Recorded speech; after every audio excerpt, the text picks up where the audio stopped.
အားလုံးပဲမင်္ဂလာပါရှင် Case Styling U မှာပြန်လည်ကြိုဆိုလိုက်ပါတယ်ရှင်ဒီတစ်ခေါက်မှာတော့ကပပီယွန်ရဲ့ Goodbye Bloody Mary ဆိုတဲ့ဝတ္ထုလေးကိုအပိုင်း၈အနေနဲ့ဆက်လက်ပြီးတော့ဖတ်ပြပေးသွားမှာပဲဖြစ်ပါတယ်ရှင်အမောင်တုတဲ့သူအလုသမားဝင်ကြီးဌာနကိုရောက်သွားတော့ကျွန်တော်နဲ့မှန်ကန်းချင်းချင်းလေးထဲမှာနှစ်ယောက်တည်းစကားပြောရတဲ့အရာရှိကအတော်အရွယ်တရုတ်မကြီးပဲဖြစ်ချောင်းကုံစင်ကျွန်တော်ပြောသမျှကိုလိုက်မှတ်တယ်ခေါင်းတစ်ခါခါနဲ့မျက်နှာတိတ်မကောင်းကျွန်တော်ကသူ့သားအရွယ်လောက်ကောင်းလေးပဲတဲ့ငါမှမင်းအရွယ်ကောလိပ်ကျောင်းတက်နေတဲ့သားလေးရှိတာကွာလို့လည်းပြောတယ်ညီကုန်းချုပ်တော့သူ့ကွန်ပျူတာပေါ်ကအချက်အလက်တွေရလွန်ခဲ့တဲ့တစ်နှစ်ကျော်လောက်ကတည်းကကျွန်တော်အလုပ်သမားမှတ်ပုံတင်ကပ်ပြားဟာပယ်ဖြတ်ပြီးသားဖြစ်နေပြီတဲ့ချူးနဲ့နီယိုဟာကျွန်တော်တယောက်စာစပေါ်ငွေကိုအဆုံးခံပြီးကပ်ပြားကိုလာပယ်ဖြတ်သွားခဲ့တယ်တဲ့ကျန်တဲ့လူ၃ယောက်ရဲ့ကပ်ပြားတွေကိုတော့ဒီတိုင်းထားခဲ့တယ်ပေါ့သူပြောတဲ့တဲ့အရာကျွန်တော်ကပ်ပြားကိုမူလထွက်ပြေးသွားကစားမှာဘာမှမလုပ်ပဲဒီအတိုင်းပစ်ထားခဲ့သေးပုံရတယ်ကိုစောကြီးကိုဖြူနဲ့အသေးလေးတို့၃ယောက်ထပ်ပြီးထွက်ပြေးတဲ့အခါမှကျွန်တော်စနက်ဆိုတာရိပ်မိပြီးဒေါသထွက်သွားဟန်နဲ့အဲ့ဒီအချိန်လောက်မှပတ်စံအဆုံးခံပြီးကျွန်တော်ကတ်ကိုလာဖြတ်သိမ်းပစ်လိုက်တာပေါ့လူရင်းပြောရရင်ကျွန်တော်ဟာဒီတိုင်းပြည်မှာတရမဝင်နေထိုင်ခဲ့တာတစ်နှစ်ကျော်သွားခဲ့ပြီဒါပါပဲဒါကိုချူးနဲ့နီယိုကတမင်ဘာမှမပြောပဲစောက်ကျင်ရုပ်ပြီးလေစိတ်မှထွက်လို့မရပဲအဖမ်းခံရအောင်ဟပေးလိုက်တာတရုတ်မကြီးကခက်ရိုးရိုးပဲပြောတယ်ငါသားခုမင်းလာဗင်ဒါဘူတာနာကလာဝကရုံချုပ်ကိုဒီစာယူပြီးသွားပါအဲ့ဒီရုံကလူတွေကိုမင်းငါ့ကိုခုပြောပြခဲ့သလိုပဲအသေးချာရှင်းပြပါသူတို့ဟာလူသားတွေပါပဲနှလုံးသားရှိတဲ့လူတွေပေါ့မင်းငါ့ကိုဂရုပေးသွားပါဘာပဲဖြစ်ဖြစ်အဲ့ဒီရုံကိုရောက်အောင်သွားပါမယ်လို့ဥပဒေနဲ့အညီရင်ဆိုင်ပါမယ်လို့ထွက်မပြေးပါဘူးလို့ကျေးဇူးပါမဒန်ကျွန်တော်ယောက်ျားပါဗျာလို့ပြောရင်လက်ဆွဲနှုတ်ဆက်တယ်သူ့လက်ထဲကစာနဲ့ကျွန်တော် passport လေးကိုလှမ်းယူပြီးမှန်ခန်းလေးထဲကထွက်ခဲ့လိုက်တယ်ရုံးအပြင်ရောက်တော့စိုးရိမ်ထိတ်လန့်စွာစောင့်မျှော်နေတဲ့ဂျင်မီနဲ့မျက်နှာချင်းဆိုင်နေစစ်လက်တလိပ်စီတူတူဖွာတယ်တူတူနဲ့လူရင်းပဲပြောတယ်ဂျင်မီမင်းလက်တော့ငါနဲ့လိုက်မလားနဲ့ဒီကိစ္စမှာမင်းမပတ်သက်စေချင်ဘူးငါနဲ့ငါတို့အဖွဲ့ကိုလူလိုသူလိုဆက်ဆံပြီးအလုပ်ပေးခဲ့တဲ့မင်းကျေးဇူးတွေငါဒီတက်မမေ့ပါဘူးကွာလို့ပြောပြီးပွေဖက်နှုတ်ဆက်လိုက်တယ်တရားမဝင်နေထိုင်သူကိုအလုပ်ပေးထားတာဟာကြီးလေးတဲ့ပြစ်ဒဏ်ကြနိုင်တာ哦ဂျင်မီဟာခေါင်းတစ်ခါခါနဲ့သူ့ကားပေါ်တက်ပြီးမောင်းထွက်သွားခဲ့တယ်ဒါပေမဲ့အဲ့ဒီနေ့ကကျွန်တော်လာဗင်ဒါဘူတာနာကလာဘကရုံးချုပ်ကိုရောက်သွားတော့အချိန်လင့်နေလို့နောက်နေ့ပြန်လာခဲ့ပါဆိုပြီးချိန်တယ်အဲ့ဒါနဲ့တငယ်ချင်းတယောက်ရဲ့အိမ်မှာတညဝင်အိတ်လိုက်ရတယ်ဖြစ်ပုံပြက်ပုံကိုနည်းနည်းရှင်းပြတော့အိမ်ရှင်တငယ်ချင်းကမျက်နှာမကောင်းကျွန်တော်ကဘာမှသိမစင်းစားတော့ပဲထိုးအိတ်ပစ်လိုက်တာပါပဲမနက်မိုးလင်းတော့လာဗင်ဒါဘူတာကိုယထာစီးသွားတယ်ဘူတာယုံနာကထမင်းဆိုင်မှာမလေးရှားအုံထမင်းတစ်ပွဲဝယ်စားတယ်စားပြီးတော့လက်ဖက်ရည်တစ်ခွက်တောက်တယ်ကျွန်တော်တိတ်ကြိုက်တဲ့မာဘိုရိုဘူးပြော့စစ်ကလက်အရှိနှစ်လိပ်ဖွာတယ်ထောင်ထဲမသွားခင်အရသာခံသွားတဲ့သဘောပါပဲကျွန်တော်ဘာဖြစ်တော့မလဲဆိုတာရိပ်မိပြီးသားပဲဟာလာဝကရုံချုပ်ထဲဝင်တယ်အမှုစစ်အရာရှိနဲ့အစစ်ဆေးခံတယ်ဇလန်းတစ်ခုလုံးရုပ်လုံးပေါ်လာချိန်မှာအမှုစစ်အရာရှိကခေါင်းကိုဖယ်ညာရမ်းခါပြီးပြောတယ်တနှစ်ကျော်ကြီးရက်ကျော်သွားတာကတော့ငါလည်းမကယ်နိုင်တော့ဘူးခြာတိတ်ရတဲ့မင်းပြဿနာဖြစ်ချင်းအလုသမားဝင်ကြီးဌာနကိုမပြေးသွားခဲ့တာအမားပဲမင်းအလုရှင်စောက်ကျင်ရုပ်တာကိုတော့ငါလည်းနားထောင်နေရင်ဒေါပွားတယ်ကွာဒါမဲ့မတက်နိုင်ဘူးတလားငါဘာမှလုပ်ပေးလို့မရဘူးမင်းကိုရုံးတင်ပေးလိုက်ရုံပဲထောင်ကျလိုက်မယ်ကြိမ်နံထိမယ်ဒါပါပဲကျွန်တော်စိတ်ကိုအားတင်းထားပြီးသူ့ကိုမေးလိုက်တယ်အခုအချုပ်ထဲထည့်တော့မှလားလို့အဲ့ဒီနေရာမှာနေသူကျွန်တော်ကိုအချုပ်ထဲတန်းထဲလိုက်ရင်ကိစ္စပြီးသွားမှာပဲအရာရာဟာတန်တရားထက်ရှိစရာဘာအကြောင်းမှမရှိဘူးသူဘာစိတ်ကူးပေါက်သွားတယ်မသိဘူး မင်းတထေချူရဲ့ဖုန်းနံပါတ်ရှိရင်ပေးစမ်းကွာဆိုပြီးတောင်းတယ်ကျွန်တော်ထုတ်ပေးလိုက်တော့ချူကိုဖုန်းခေါ်တယ်လာဝကရုံချုပ်ကအရာရှိပါမင်းငါးစီလာခဲ့ပါအောင်လို့လှမ်းခေါ်လိုက်တယ်သူဘာကြောင့်အဲ့လိုလုပ်ရတယ်ဆိုတာနောက်နှစ်ပေါင်းများစွာအထိကျွန်တော်နားမလည်ခဲ့ပါဘူးလေခက်တူတူပြောရရင်ထိတ်ပြောင်နှကမ်းမွေးချူးနဲ့ကျွန်တော်မျက်နှာချင်းဆိုင်တွေ့တာပဲအမှုဆက်အရာရှိကကျွန်တော်စစ်ချက်တွေဖတ်ပြတယ်မင်းရဲ့နိုင်ငံသားအလုပ်သမားတွေအပေါ်ဒီလိုနိုင်ထက်စီနဲ့လောက်တာကောင်းသလားဘာညာပေါ့ချူကဆက်ဖြည်းဖြည်းပဲဒါကသူ့တစ်ဖက်သက်စစ်ချက်တွေပဲတဲ့မင်းမှာတက်တည်ရှိလို့လားတဲ့နောက်တစ်ခုကဒါလာဝကယုံမဟုတ်လားအလုပ်သမားဝင်ကြီးဌာနမှာမဟုတ်တာတဲ့ဘာရီလာပြောနေတာလဲပေါ့အမှုစစ်အရာရှိလဲဘာမှဆက်မပြောနိုင်ဘူးထိတ်ပြောင်နှကမ်းမွေးရအေးဆေးပဲသူ့ဘက်ကအပိုင်ဖြစ်နေပြီ哦ကုံပြောရရင်ကျွန်တော်ကပ်ပြားတွေသူ့စပေါ်ငွေတွေအဆုံးခံပြီးပယ်ဖြတ်လိုက်ကြတဲ့ကကျွန်တော်နဲ့သူနဲ့ဘာမှမဆိုင်တော့ပါဘူးအဲ့ဒါကိုအဓိကအချက်အနေနဲ့သူကင်ထားတယ်အမှုစစ်အရာရှိဟာဒေါပွားတယ်ဒါမဲ့ဘာမှမတတ်နိုင်ဘူးကျွန်တော်ကိုတစ်ချက်ကြည့်ပြီးပြောတယ်ငါစိတ်မကောင်းဘူးကောင်လေးရတဲ့ဟိုကောင်ဥပဒေရုပ်ကိုကြည်တာနဲ့သိတယ်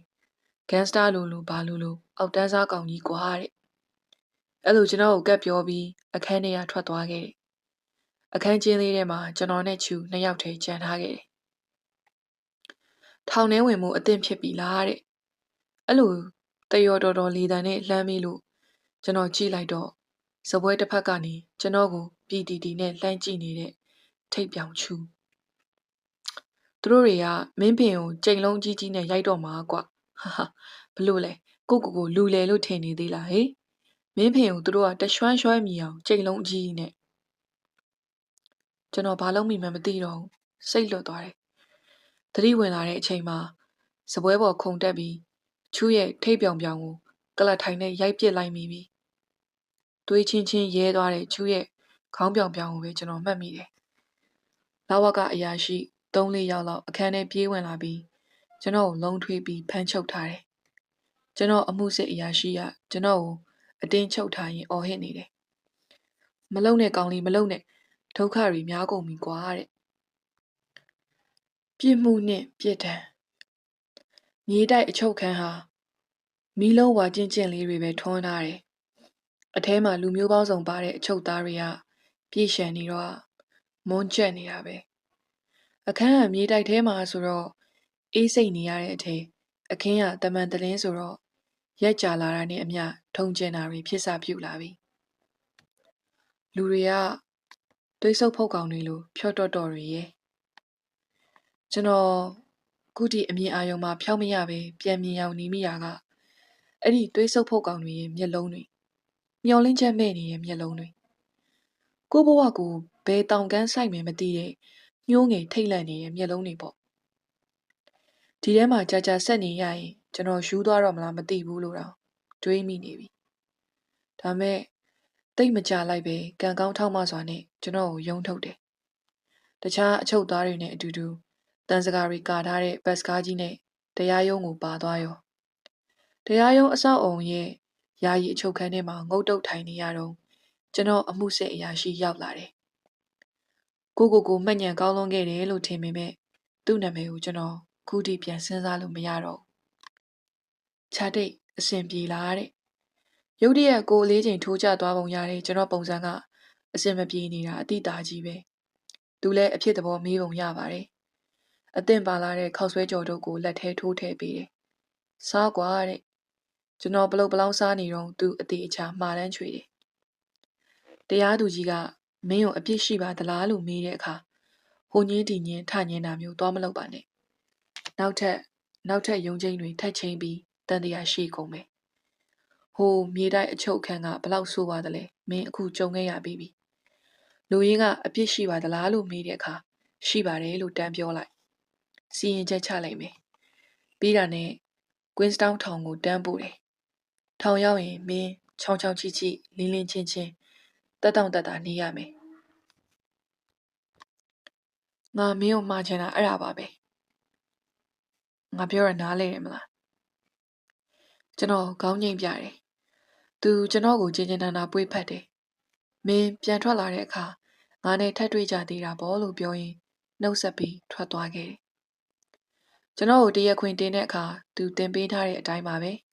။အပြစ်ရှိပါသလား။အပြစ်ရှိပါတယ်။စီရင်ချက်ချတယ်။ဒါပါပဲ။တရားရုံးကနေထောင်ကိုပို့တဲ့အခါနည်းနည်းခက်ခဲတဲ့အခြေအနေနဲ့ရင်ဆိုင်ရတယ်။တန်စကာကာထားတဲ့ဘတ်စကားကြီးမဟုတ်တော့ဘူး။အချုပ်ကတတ်ဖြစ်သွားပြီ။လူတွေကကြက်တိတ်နေတာရဲ့ကားကလည်းအလုံးပိတ်ကြီး။အထဲမှာမီးချောင်းတွေထွန်းထားလို့လင်းထိန်နေတာတခုပဲ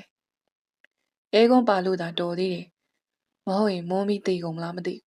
။အထဲမှာပါလာတဲ့ကြားတစ်တွေအကုန်လုံးက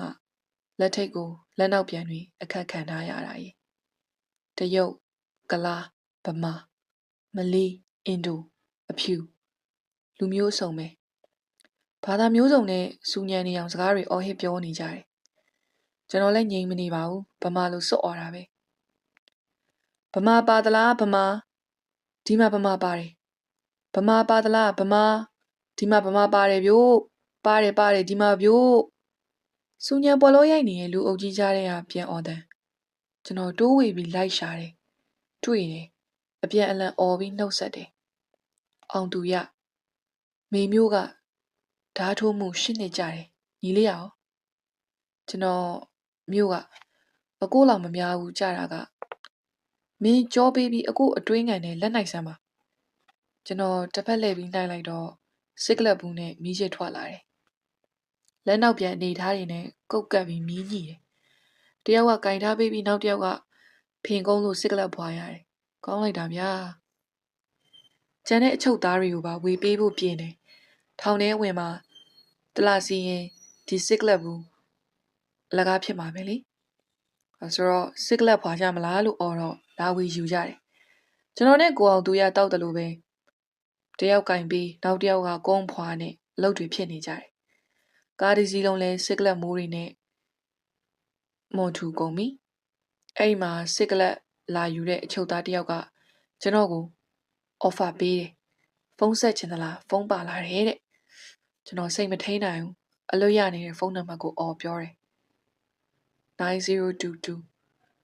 ဖုန်းပိုင်ရှင်လက်နောက်ပြန်ကင်ထားပေးတဲ့ဖုန်းသားကိုကုန်းပြီးနေရွက်ကတ်တယ်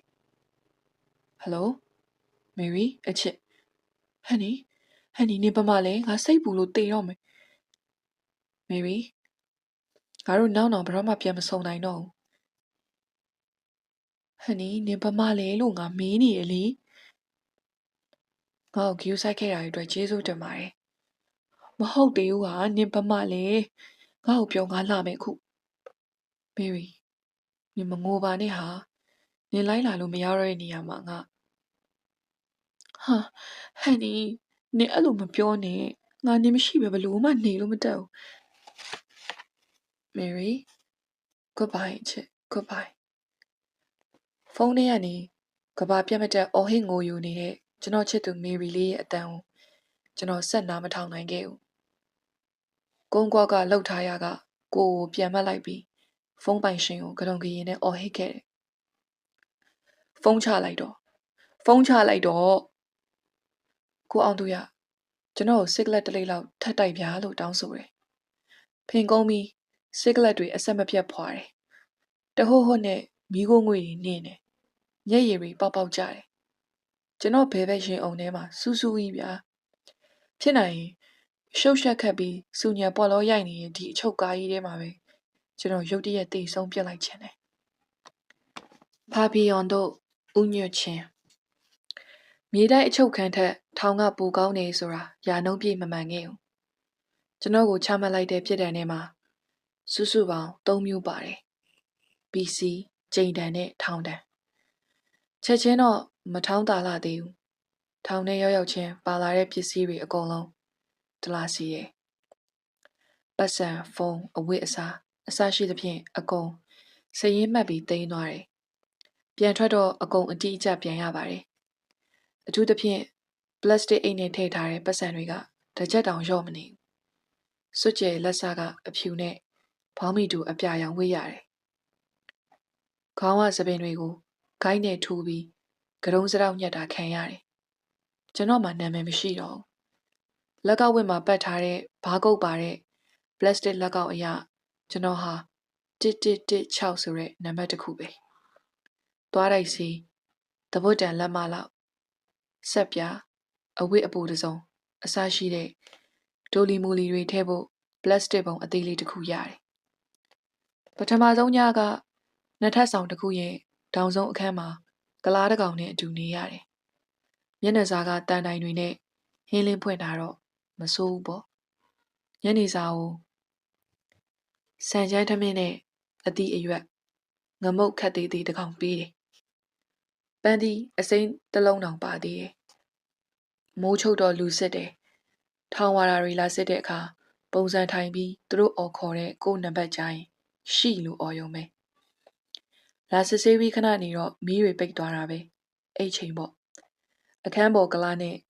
စကားစမီနည်းနည်းပြောပြတယ်အာချန်တဲ့သူ့နာမည်ကသူ့ဇက်လန်းကဖန်တရာတည်နေတဲ့ဇက်ပါပဲလေရောင်အိမ်ပေါင်းအေဂျင့်အပ်စင်ကာပူရောက်အေဂျင့်ထွက်ပြီးလမ်းပေါ်ရောက်တရားမဝင်ဖြစ်စီရန်ကွန်ကကလားထဲမှာခဏခူပြီးကြုံရလုံနေတော့ပတ်တရောင်ရဲနဲ့တွေ့ပြီးထောင်ကျလာတာဒါပါပဲသူ့ဇလန်းကိုပြောပြနေရင်းနဲ့ကလပ်ပြေမှာကြံခဲ့တဲ့ငါမိမနဲ့ကလေးတွေငါဘာဖြစ်သွားမှန်းတိရှာမှာမဟုတ်ဘူးကွာလို့ပြောရင်အတန်တိမ်ဝင်သွားတယ်ဆင်းရဲမွဲတေမှုဟာကင်ဆာပဲအာချန်ရလို့ပြောပြီးကျွန်တော်တက်ပြင်းချမိတယ်တန်တိုင်တွေကြားထဲကနေအခန်းထဲဖြာကျနေတဲ့လာရောင်ကိုအတိတ်ပဲမဲ့ငေးကြည့်တယ်လာရောင်အောက်ကတောင်ကုန်းလေးပေါ်သွားတဲ့ပြီးအတူတူထိုင်နေကြခုံတန်းလေးပေါ်မှာကျွန်တော် Bloody Mary လေးဟာခွေခွေလေးလဲအိမ်ရင်မျက်ရည်တွေကျနေရှာမလားလို့တွေးရင်ဆွေးမြေ့စွာငေးငိုင်နေလိုက်တာဘယ်ချိန်အိပ်ပျော်သွားမှန်းမသိလိုက်ဘူးမနက်မိုးလင်းတော့ရေတစ်ခွက်မိုင်လိုကျဲကျဲတစ်ခွက်ပေါင်မုတ်တစ်ချက်ရတယ်ပြဿနာကရေမခွက်တစ်ခွက်စာပဲရတာမျက်နှာတစ်သွားတိုက်တာနဲ့ပြောင်းသွားတယ်ထပ်မပေးဘူးနည်းနည်းကြာတော့ရေတောက်ချင်လာတယ်မရှိဘူးအခန်းထဲမှာလည်းရေရနိုင်တာဘာမှမရှိဘူးအခန်းပေါ်ကလာလုံနေတာကိုကြည့်ပြီးပြုတ်တက်သွားတယ်အိမ်သာကမုတ်ခွက်နာသွားရေဆွဲချဆင်းလာတဲ့ရေကိုအိမ်သာခွက်ထဲလက်ထိုးထည့်ပြီးခွက်ကလေးဆောင်းပြီးခမ်းနေတာရဲ့အဲ့တော့မှတခါကထောင်ထဲအချိန်ချင်းဝင်ခဲ့ဘူးနဲ့ဗမာဝါလုံးနေပြောစကားကိုသွားအမှတ်ရတယ်ထောင်ထဲမှာရေအလုံးလောက်မရဘူးအိမ်သာထဲကရေကိုခတ်တော့ရတယ်ဆိုတာတကယ်ပါလားလို့ဒီလိုတိုင်းပြည်မှာအဲ့လိုလုပ်ပါမလားဆိုပြီးကျွန်တော်တန်တရားဝင်ခဲ့ဘူးတာပေါ့အခုတော့လက်တွေ့ကြုံနေရပြီလေကျွန်တော်တော့အဲ့ဒီရေကိုမတောက်နိုင်ဘူးလူကုန်တိတ်ခါကို degrade လုပ်တာလို့မှတ်ယူတယ်တနေ့ကုန်ရေမတောက်ဖဲအောက်ထားတာအာကောင်တွေကို၆ကတ်နေရပဲနေကင်းဘက်ရောက်လာလေလေနေရောင်ထိုးတော့အပူရှင်ကမြင့်လာလေမို့အလူးအလိမ်ခံနေရတယ်ညနေရေချိုးထုတ်တော့မှရေပန်းအောက်မှာပါဇက်ဟပြီးအဝါတောက်တာပဲအဲ့ဒီအခန်းမှာ3ရက်နေရပြီး4ရက်မြောက်နေ့မှာကျွန်တော်ပြစ်ဒဏ်တွေကပထမဆုံးပြစ်ဒဏ်ကိုစတင်ကြခံရတယ်ထောင်ဝါတာတွေလာခေါ်ထုတ်တော့အခန်းပေါ်ကလားကမင်းကိုဘယ်ရွှေ့မလို့လည်းမသိဘူးလို့ရေရွတ်တာကိုကျွန်တော်ကခက်ပေါ့ပေါ့ပဲ PC ဆိုလားကွာလို့ပြန်ဖြေမိတယ်အဲ့ဒီမှာကလားရဲ့မျက်နှာကတိတိတသားထိတ်လန့်သွားဟန်ပြတယ်ဘလောက်တဲ့လဲတဲ့စိတ်မကောင်းဟန်နဲ့ဆက်မေးတယ်တလားစွန်းစွန်းပေါ်လို့ဖြေလိုက်တော့ကျွန်တော်လက်ကိုဖမ်းကိုင်နေအတင်းပြင်းညက်ထားတယ်အဲ့ဒီကျွန်တော်အသေးချာနားမလည်သေးဘူးရေ PC ဆိုတာအင်္ဂလိပ်လို PC ပေါ့အတူကောက်ခေါ်တဲ့ဟာရှင်းအောင်ပြောရရင်တိုက်ပိတ်တာပါပဲတယောက်ခန်းထဲမှာကျွန်တော်ကိုတလားပိတ်ထားမယ်ပေါ့အဲ့လောက်ပဲခက်လွယ်လွယ်တွေးထားခဲ့မိတယ်တကယ်တမ်းရောက်သွားတော့ထင်ထားသလိုမဟုတ်ဘူးရေဆရာကြီးရွှေဦးတောင်းကိုဖဆပလအစိုးရကအိုးဘိုထောင်နဲ့ပို့လိုက်တော့မှကျိုးတိုက်ထဲထည့်ထားတာလို့